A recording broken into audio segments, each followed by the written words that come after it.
I'm making another album, and as this is the beginning of season 6, I thought I would just talk a bit more broadly about albums and their place in your life as a musician, music producer, songwriter, composer, however you identify yourself. And since last time, where I planned for my new reality, where I have less time and that time is unpredictable, it's been going well. I have been doing one song a day, one of my 1,000 songs a day, and also just one session on the album where I'm really focused on the singing, on recording vocals to the best of my ability. And while since I last spoke to you, my time has been fairly predictable, so there haven't been any major incidents as yet. So that it remains to be seen whether I can continue this kind of progress. So far, I'm pretty happy with how it's been going. But given that I'm focused on vocal performance, there's something that I frequently hear from various different people. In fact, just today I got an email about it when people give feedback for the 2 albums I've done so far. And it's great. I love getting feedback and I love hearing what people think. And there's a consistent piece of feedback that often happens about the first album that I did compared to the second. And by the way, if you want to hear the albums for yourself, there's a link in the show notes which will take you to a website where you can hear the episodes where I share those albums. And there's a bit of feedback I get about the difference between album 1 and album 2, which I absolutely agree with when talking about the result. In other words, album 1 versus album 2. But in terms of how I think about projects and albums and the reasons that I'm finishing them, makes zero sense. And I think it's important to talk about this because it really is the core of how I think about everything. And I think it's the reason that I am making the kind of progress I'm making in relatively little time. The feedback goes like this, and as I said, I agree with it. It's in fact taken on its own correct. So the feedback goes like this. I much prefer the vocals on album 2 because they're much purer and cleaner and there isn't all of that auto-tune stuff on it. I'd really like to hear the first album without the auto-tune effect on the vocal. Now, the first thing I want to say is I can promise you that you don't want to hear those recordings of those songs without the auto-tune effect on it, because it would be essentially unlistenable because the tuning is so bad. Because when I started singing and making albums with my singing on them, in effect, I couldn't sing. I certainly couldn't sing in tune. I struggled to hit even one note in tune.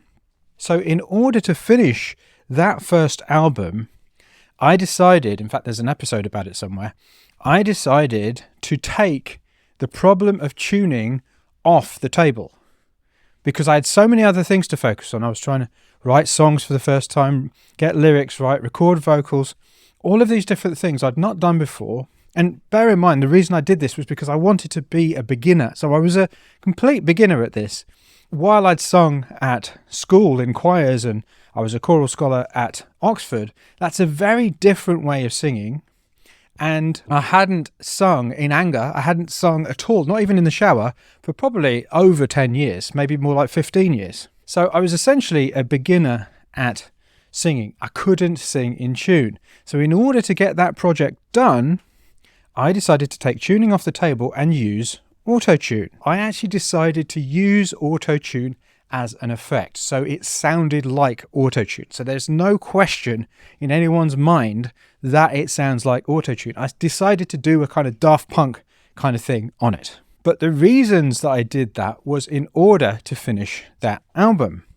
And the feedback often goes, oh, and I listened to the second one and I much prefer the vocals on that. But the thing is, when you look at it in context of this, the only reason I was able to do the second album was because I completed the first one.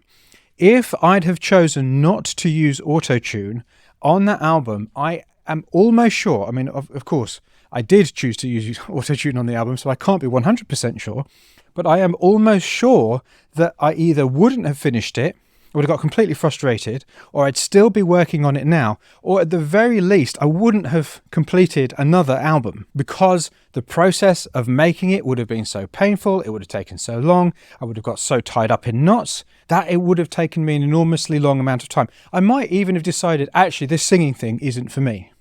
So what I did, with the choice I made in order to finish that project, that first album, on time, was to lower the bar and remove an entire area of focus for me so that I could finish something.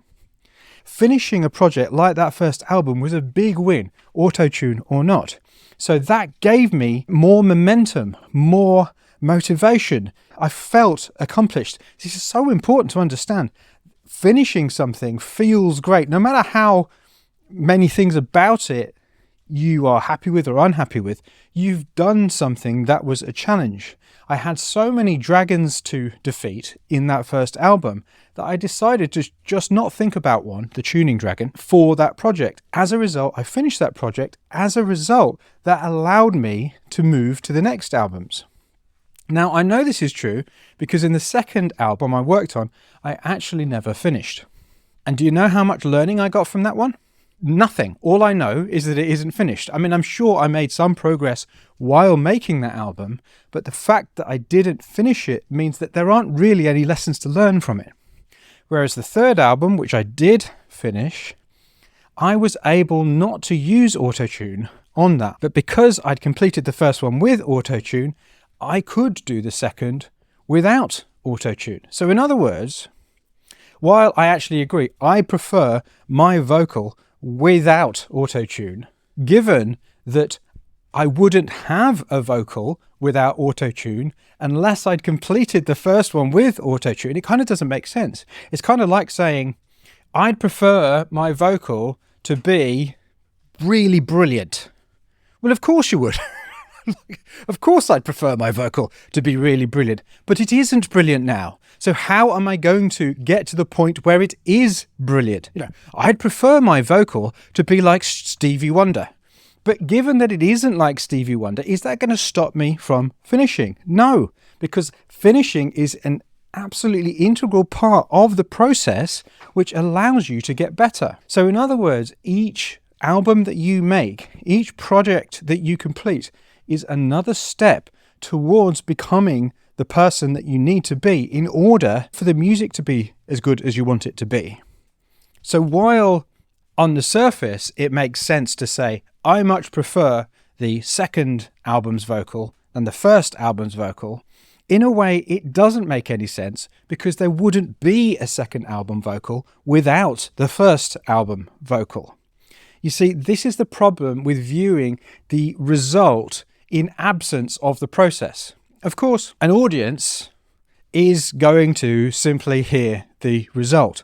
But this is why it's important that you as the artist don't pay too much attention to feedback. Because the people who say they prefer the vocal without auto-tune to the one with, it's not news to me, right? I agree. But the point is they don't have the context. The audience won't have the context of the process. And the bottom line is that the process is what determines the results. So you want to focus on the process, do whatever you need to do to be able to make the most progress, and the result simply informs what you do. It isn't the reason for what you do. A result isn't an all-encompassing document of your self-worth. A result doesn't mean anything beyond what you want to do next. The problems within that result tell you what to do next. And right now, as I'm recording the vocals for the third album I'm going to finish, I'm immensely grateful that I decided to use auto-tune on that first album, because I am convinced, I am absolutely sure, there is no way I'd be able to say, I'm going to put the focus on the vocal performance unless I decided to lower the bar in an earlier project and simply treat that project as another stepping stone, another snapshot of where I'm at that point.